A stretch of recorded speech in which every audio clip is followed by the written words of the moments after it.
दूल्हा दुल्हन ने 7 फेरे तो ले लिए, लेकिन सुहागरात से पहले ही दूल्हा कमरे से बाहर निकल गया। वजह ये थी कि वो असली दूल्हा था ही नहीं। आखिरी बार शादी का जाम पीकर वो चुपचाप जाने लगा। पीछे से दासी उसे इनाम देने दौड़ी, लेकिन जैसे ही उसने नकाब हटाया सबके होश उड़ गए। वो कोई और नहीं बल्कि आदित्य था, वही जो नंदिनी से बेइंतहा मोहब्बत करता था। नंदिनी आखिरकार अपने पिता की इच्छा के आगे झुक गई और आर्यन से शादी कर ली। बचपन के प्यार आदित्य को छोड़कर उसने परिवार की इज्जत चुनी। शादी के दिन लाल जोड़े और सोने के गहनों में सजी नंदिनी किसी रानी से कम नहीं लग रही थी। पूरे घर में शाही इंतजाम थे, लेकिन असली दूल्हा मौजूद नहीं था। उसकी जगह नकाब पहने एक आदमी मंडप में बैठा था। पिता की उदासी देखकर नंदिनी मुस्कुराते हुए बोली, इतना इमोशनल मत होइए पिताजी, बस कुछ दिनों की बात है, फिर मैं वापस आपसे मिलने आ जाऊंगी। पिता ने कांपते हाथों से बेटी का श्रृंगार ठीक किया। दिल में दर्द था कि उनकी सबसे प्यारी बेटी की शादी में दूल्हा तक मौजूद नहीं। दरअसल आर्यन सरहद पर था और लौट नहीं सकता था, इसलिए परिवार ने उसकी जगह एक पढ़े लिखे युवक को रस्में निभाने भेज दिया। लेकिन नंदिनी नहीं जानती थी कि नकाब के पीछे आदित्य था, वही इंसान जो उससे सच्चा प्यार करता था। पिता उसे पहचान चुके थे, मगर उन्होंने सच छिपाकर दोनों की आखिरी इच्छा पूरी होने दी। आदित्य ने पूरी रस्म बेहद शांत तरीके से निभाई। रात को जब दोनों कमरे में अकेले हुए, बाहर तेज बारिश और बिजली कड़क रही थी। उसने धीरे से नंदिनी का घूंघट उठाया। आंखों में बिछड़ने का दर्द साफ दिख रहा था। दोनों ने साथ में शादी का आखिरी जाम पिया। फिर आदित्य बिना कुछ कहे कमरे से बाहर चला गया। बारिश में भीगता हुआ वो देर तक दरवाजे के बाहर खड़ा रहा। उसे पता था कि अब नंदिनी किसी और की हो चुकी है, लेकिन वो सिर्फ एक आखिरी पल उसके साथ जीना चाहता था। अंदर नंदिनी खुद को रोक नहीं पाई और फूट फूट कर रोने लगी। ये शादी उसके और आर्यन दोनों के लिए एक मजबूरी थी। दो ऐसे लोग जिन्हें एक दूसरे से प्यार तक नहीं था, उन्हें रिश्ते में बांध दिया गया था। तभी बाहर से आदित्य की आवाज सुनाई दी, वही पुराना श्लोक जो दोनों हमेशा साथ पढ़ते थे। नंदिनी समझ गई कि वो अभी भी बाहर खड़ा है। आंखों में आंसू लिए उसने मन ही मन उससे विदा ले ली। आदित्य पूरी रात वहीं खड़ा रहा। सुबह होते ही उसने जमीन पर पड़ा प्याला उठाया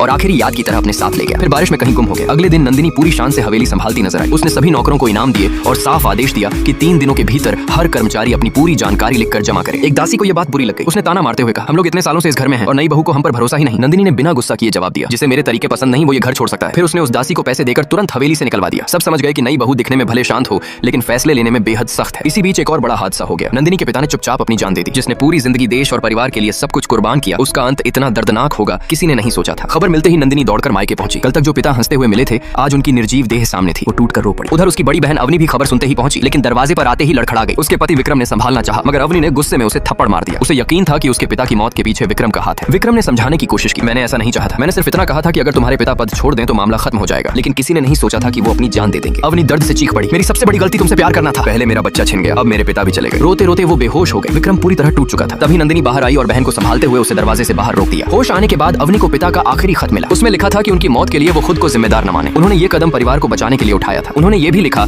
कि अब पूरे परिवार की उम्मीद अवनी के होने वाले बच्चे पर टिकी है और आने वाले समय में उसी बच्चे को इस टूटे हुए परिवार को फिर से संभालना होगा।